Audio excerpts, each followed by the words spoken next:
Okay, so once again, good day. So this time our topic is e-governance project management in the Philippine setting.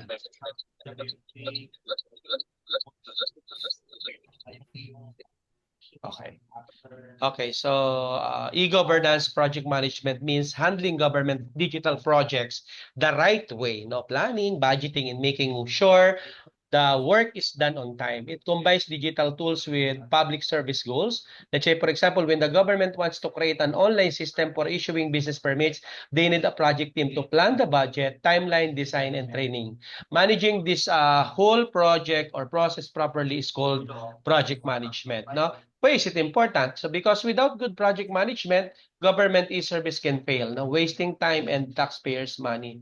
For instance, if an online driver license renewal platform crashes because it wasn't tested well, it can cause long lines and public frustration. A well-managed projects avoid these problems, no, by following clear steps like setting goals, managing risks, and checking results. And to give us more details about the topic, let us all welcome our presenters.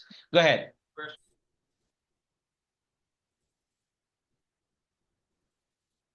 All right. Audible po ba ako?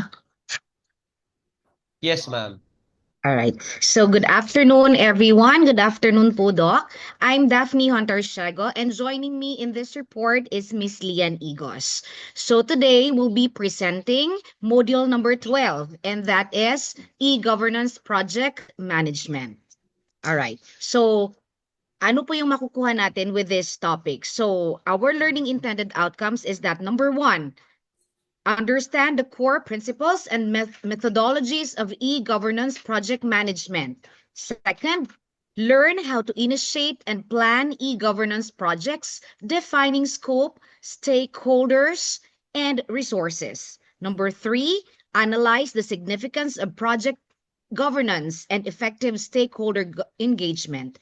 Fourth, develop skills in managing risk specific to e-governance environments. Five, learn how to create realistic schedules and allocate resources effectively. Six, understand project budgeting and cost control. Seven, gain competence in project execution, quality assurance, and change management. And last, we have to evaluate project outcomes and embed ethical practices in project management. All right. So first, what is e-governance project management? So it is defined as the process of planning, organizing, and guiding digital government projects like online services and applications to make government work faster, more transparent, and more efficient for the public. So in simple term, it's how the government manages and runs tech-based projects to better service people using digital tools.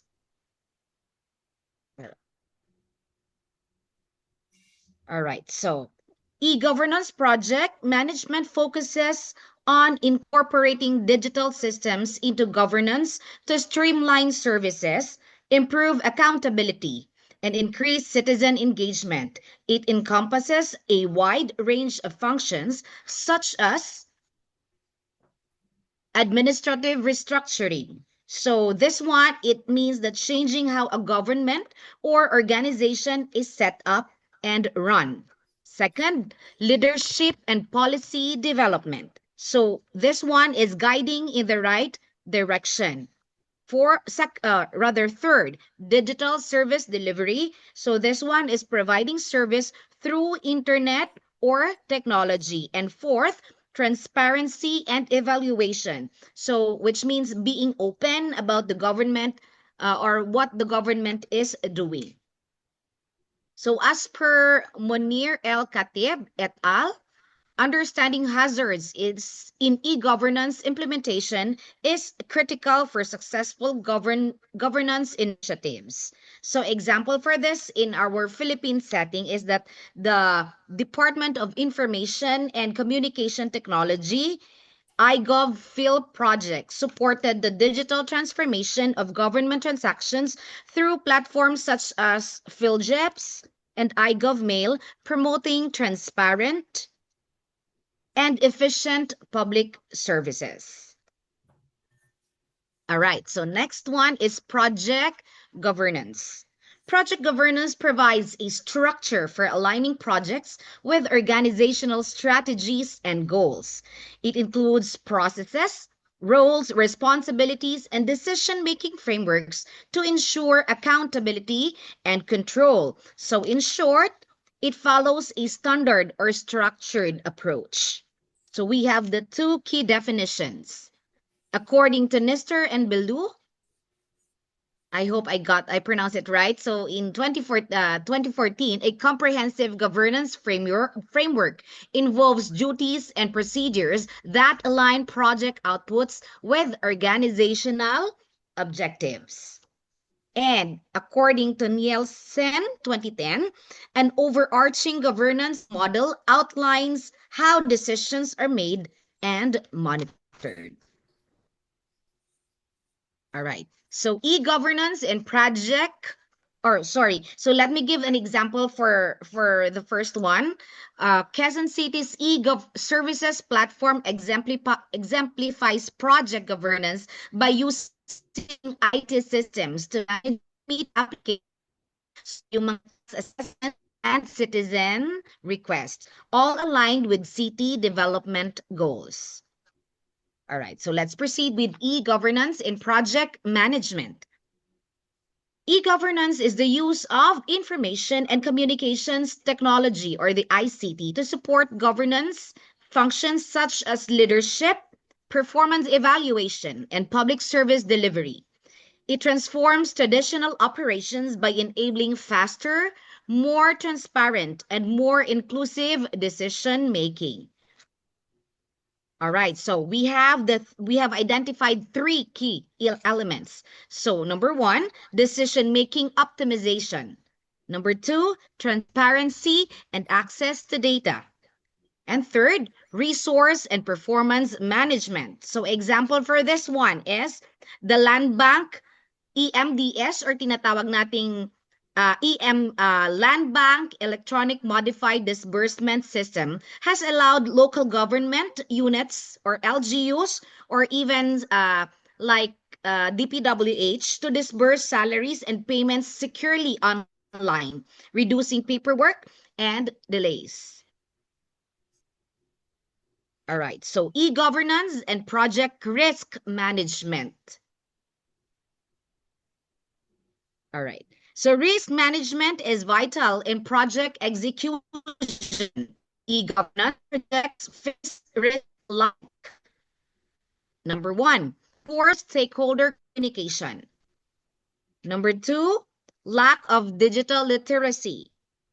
So some of us, no, yung katulad ng mga senior citizens, so sometimes medyo nahihirapan na silang mag-adjust when it comes to digitalization. So resistance to change. And fourth, IT-related system failures.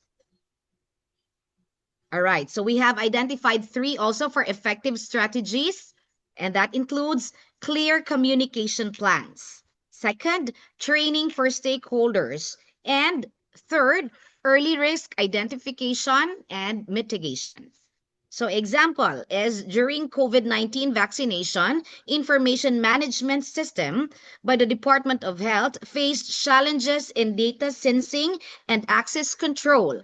Improvements in ICT infrastructure and capacity building efforts helped mitigate this risk. Yung example lang natin dito is yung DOH na generated na COVID ID. So technically, yung mga RHUs natin, so pag sila yung i-implement or ng record ng mga vaccination, sometimes, especially yung mga travelers, no, before it is required na dapat po ay mayroon tayong DOH na generated na vaccine card. So minsan, if you'll have to check online, hindi pa siya nagsisync or hindi pa nila na-upload kaagad. So yan po yung ibang mga yung mga identified na problem. All right, next is project management, e-governance models, and tools.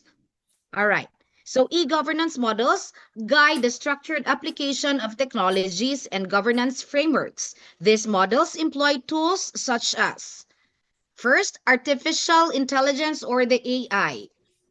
So for automation and intelligent decision support. Next is blockchain. So that is for secure, tamper-proof digital transactions. Third, dashboards for real-time monitoring and performance visualization. And number four, collaborative business intelligence. So this is for shared data-driven insights. So we have example for this is the DBMs, or Budget and Treasury Management System, or the BTMS.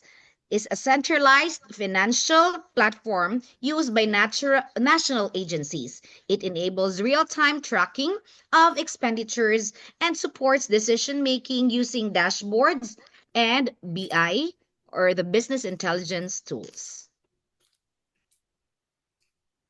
All right.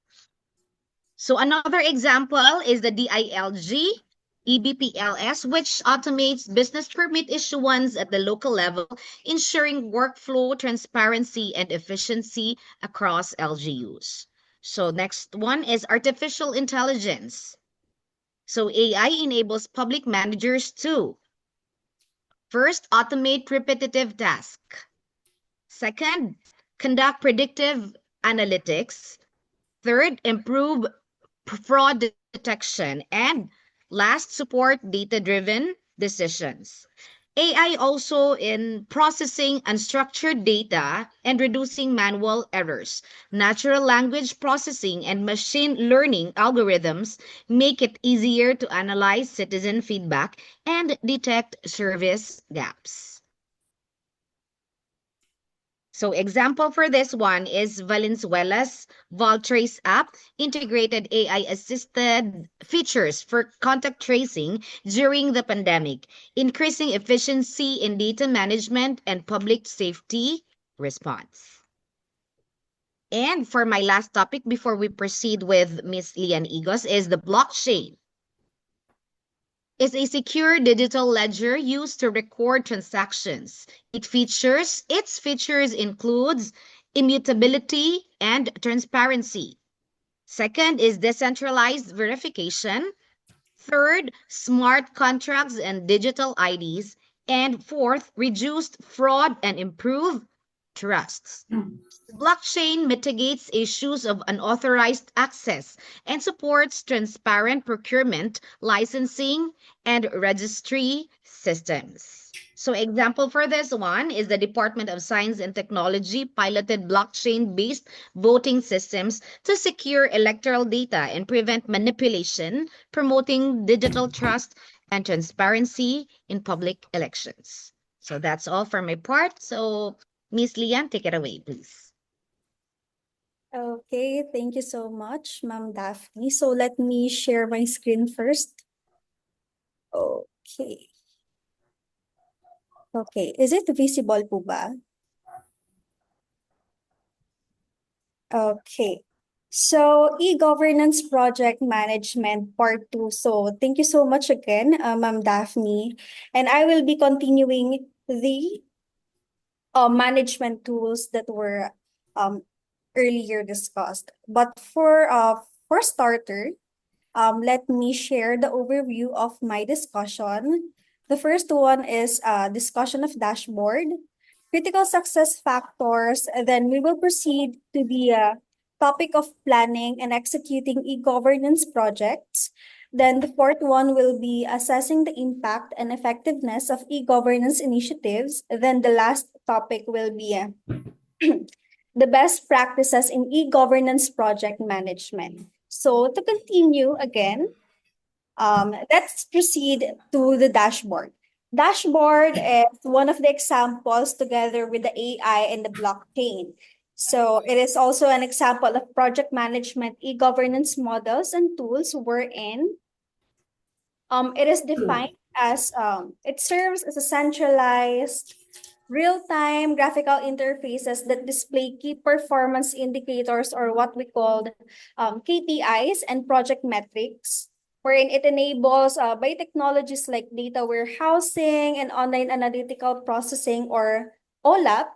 Dashboards support informed data-driven decision-making by government officials and project stakeholders.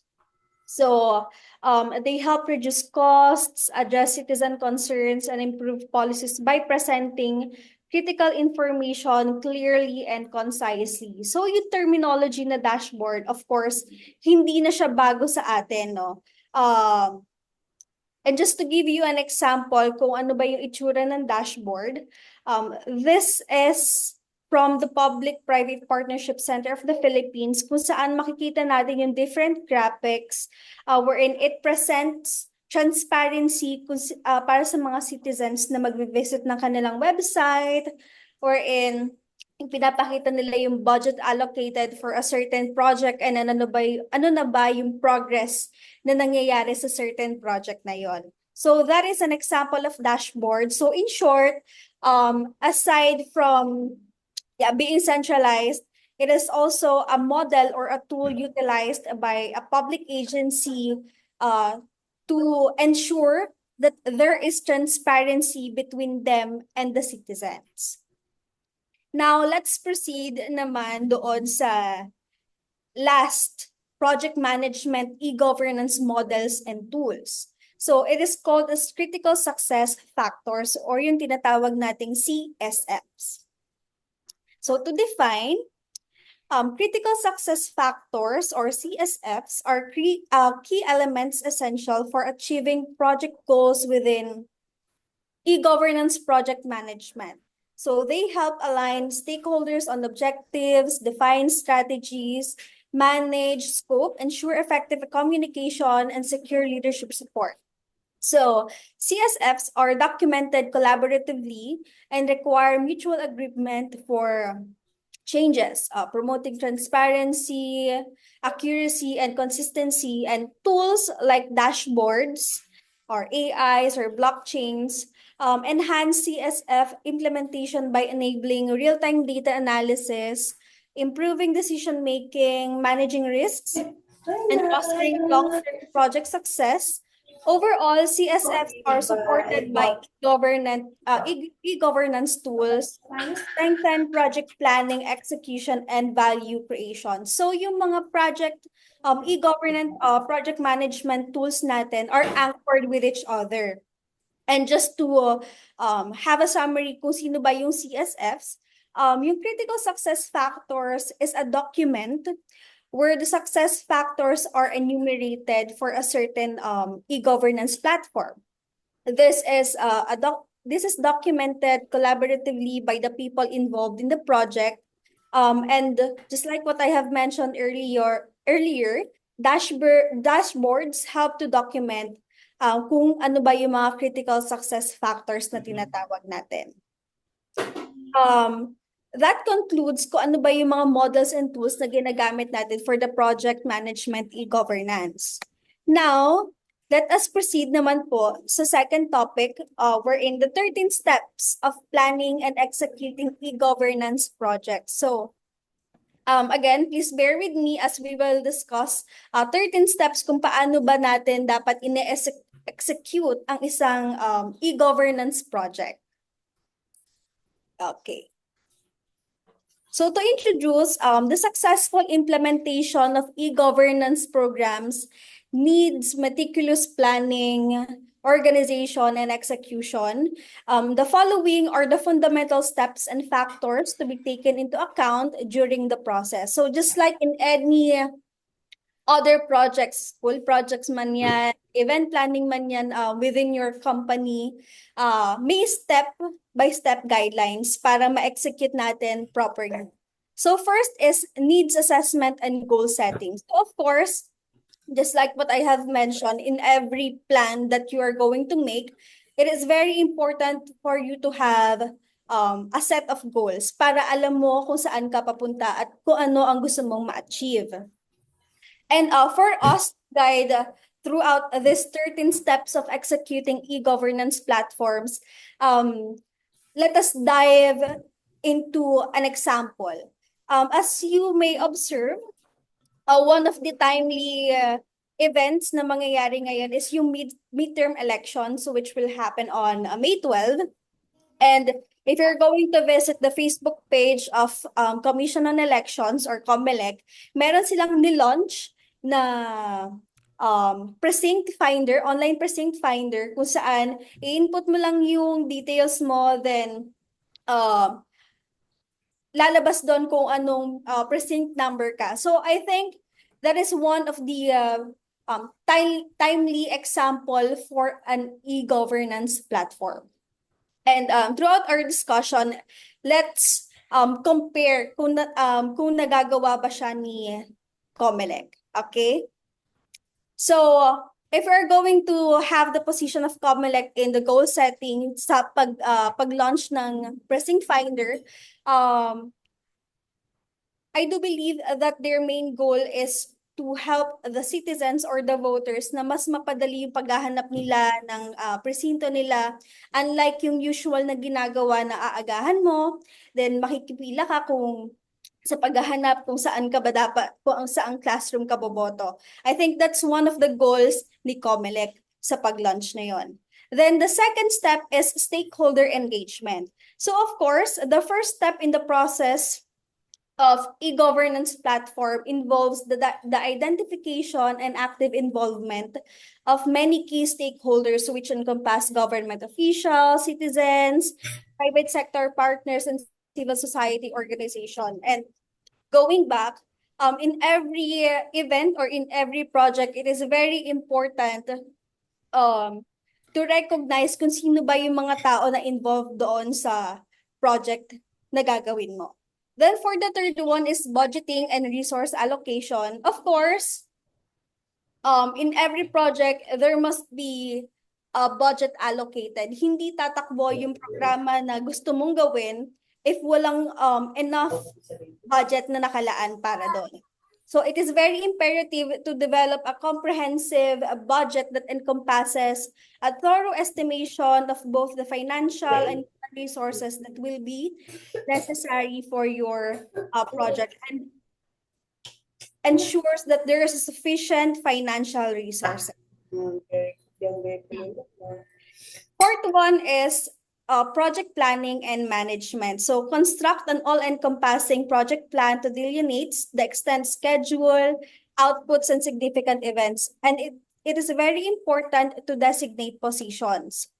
So going back doon sa mga small event planning, it is very important to have ownership kung sino ba yung team leader, sino ba yung involved sa planning team, sa contingency, sa technological, because it sets boundaries sa mga responsibilities na gagawin, and so on. Then for the next one is technology assessment and procurement. So the assessment of technological needs and infrastructure is necessary for the project is crucial. It is also important that the procurement process should be carried out to acquire the necessary resources. So in the context of e-governance platforms or projects, it is very important crucial yung technology assessment kasi mag-outsource sila ng eligible na tao para mag-conduct or mag-create ng website. And it is very important na makapag-procure sila ng tamang resources or equipment for that. The sixth one is the legal and regulatory compliance. So, of course, we are in public administration, so everything must be legal. So, it is very important to acquire the requisite authorizations and permissions of the projects. So, it is not, hindi lang naman pwede na ambitious public government staff ka lang. Kailangan mag-under process kung saan dapat ma-acquire mo yung yung mga authorization or mga pirma ng higher ups para ma-conduct mo or ma-facilitate mo yung project na ini-aim mo. Then seventh is capacity building and training. Of course, training of the involved personnel is very important, not only in the initial step of the project, but also in the middle and after you have conducted that certain project. Then the 8 is piloting and testing. So ito na yung time kung saan meron ng preliminary phase to evaluate the efficacy of the e-governance system by implementing it within a restricted user base. So it will be the collection of feedback and implement necessary enhancements in accordance with the findings from the pilot study. So going back doon sa example natin ni Comelec sa kanilang online precinct finder, I witnessed ko yung time na pagka-launch pa lang nila or pagka-post nila sa Facebook page, and I saw a lot of comments telling na hindi naman gumagana yung website. And that is the importance of piloting and testing. And with that, nagkaroon ng clue si Comelec na okay, hindi pala gumagana yon. So kailangan natin i-revisit or kailangan natin i-consider yung dagsa ng users pag nag-visit sila doon sa website. Okay? Then for the 9th is rollout and implementation. So this is the actual implementation, and it is very essential to closely observe the progress of the implementation process and promptly handle any potential issues that may occur. So it is also anchored on the number 8, which is the piloting and testing. Then number 10 naman is monitoring and evaluation. It is very imperative to consistently assess and evaluate the performance of e-governance initiative in relation to the established objectives and targets. So of course, pag na-implement mo na yung isang website or yung project, kailangan mo pa rin i-monitor and evaluate kung na-achieve niya ba yung sinet mong goals or mission ng iyong project. Then 11 is the feedback mechanisms, which is also anchored with the number 10, monitoring and evaluation. Dito na papasok yung feedback channels in order to collect feedback and effectively handle any complaints or ideas. Going back dun sa example, if you can visit the Facebook page of Comelec, maraming nag-comment ng negative. Some of the netizens commented na baka hidden agenda lang yan ng Comelec kasi hinihingi nila yung personal information, baka gamitin nila na pamboto sa ibang kandidato. Pero patuloy pa rin si Comelec na magbigay ng FAQs or yung frequently asked questions kung ano ba yung purpose nito, kung paano ba ito makakatulong, so on and so forth. The next is sustainability and maintenance. Although in this project, it is actually a short-term project because ngayon siya pinaka-importante yung midterm election, and ever may feedback sila na nakuha, they can implement it to the next national election. Hindi mo na naman inubos. Then for the last one is the communication and awareness, wherein one should be actively participate in communication and awareness efforts in order to effectively promote the advantages of e-governance to both citizens and stakeholders. So, I hope it is clarified kung ano ba yung 13 steps of planning and executing e-governance projects. Now, let us proceed naman po sa 11 steps on assessing the impact of effectiveness of e-governance initiatives. So let me just run through kung ano ba yung mga 11 steps na to kasi very describable naman siya based on the statement itself. Yeah, self-explainable. So first is define clear objectives and indicators. Just like what I have mentioned earlier, napaka-importante na meron tayong set of goals para hindi tayo naliligaw during the implementation of the project. Second is baseline data collection.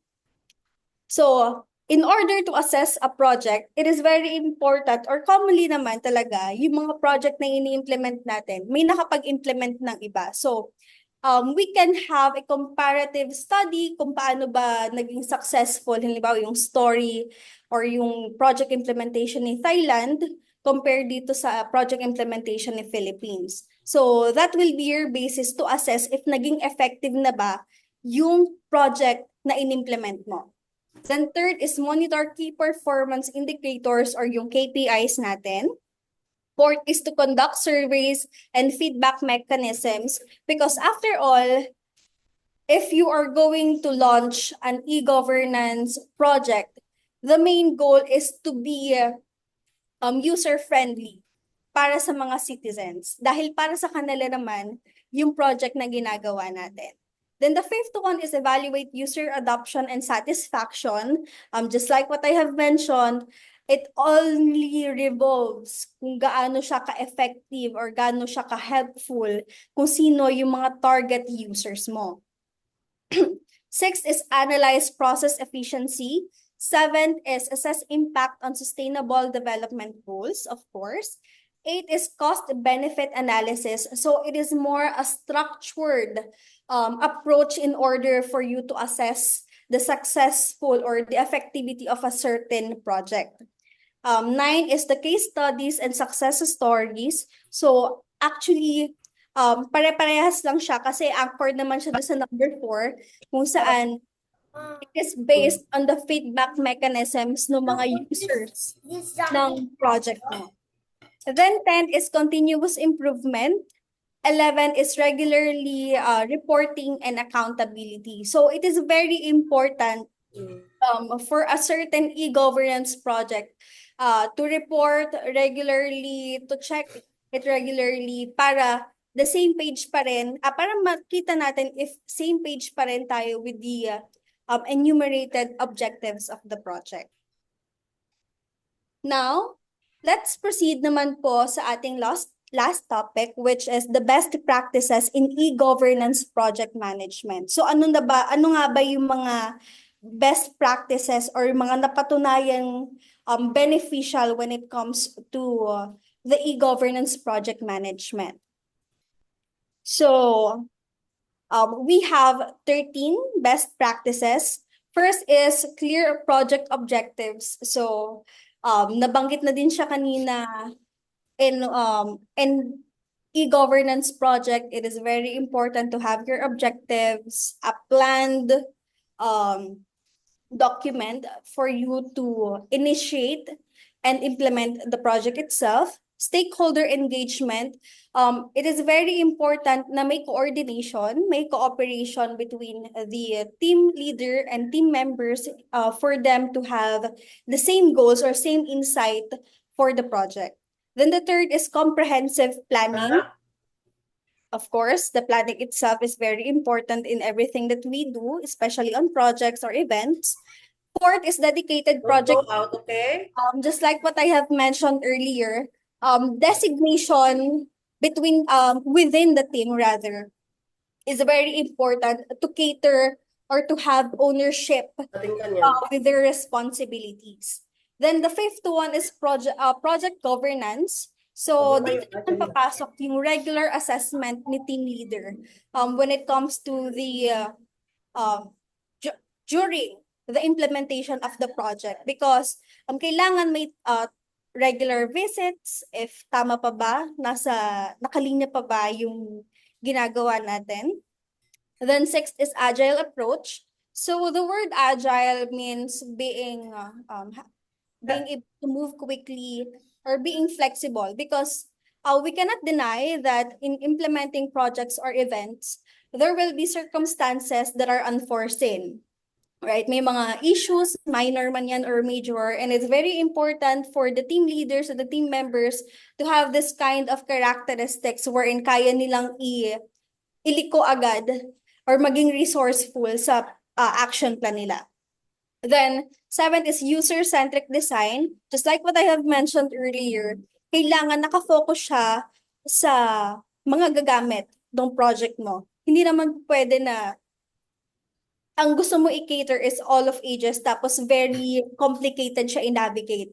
So, sa malamang mahihirapan yung mga elderly natin gamitin yung certain project na yon. Then 8 is training and capacity building, which is I have mentioned earlier that training before, during, and after the implementation of the program is very important. Effective change management naman is anchored with the number 6 agile approach, wherein there must be contingency plan para just in case na may mangyaring hindi natin inaasahan. Then the 10th is continuous monitoring and evaluation. 11 is data security and privacy. It is very important to mention this one because in public administration, our audiences or our users are citizens. So, dapat makuha natin yung tiwala ng mga tao that we are taking care of their personal information. We are treating them with utmost confidentiality. 12 is knowledge sharing and documentation. 13 is celebrate success and learn from failures.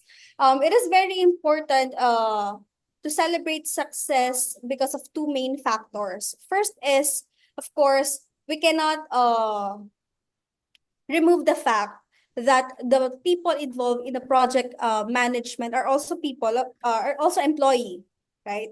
They are not just working for the mere fact of fulfillment, but also for the fact that they want to earn money. And of course, the second factor is to recognize and to acknowledge the milestone of the project.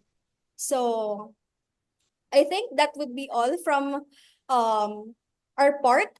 And just to give a short conclusion about the e-governance project management, it is very essential because it ensures that digital initiatives in the public sectors are strategically planned, efficiently executed, and aligned with the national development goals. By applying structured project management practices, o yung mga nabanggit natin kanina, government can optimize resources, reduce implementation risks, and deliver transparent, citizen-centric services.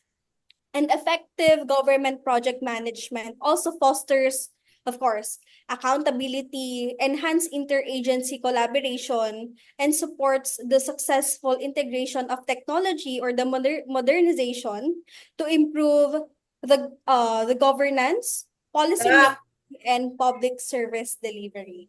So that would be all. Thank you so much, po.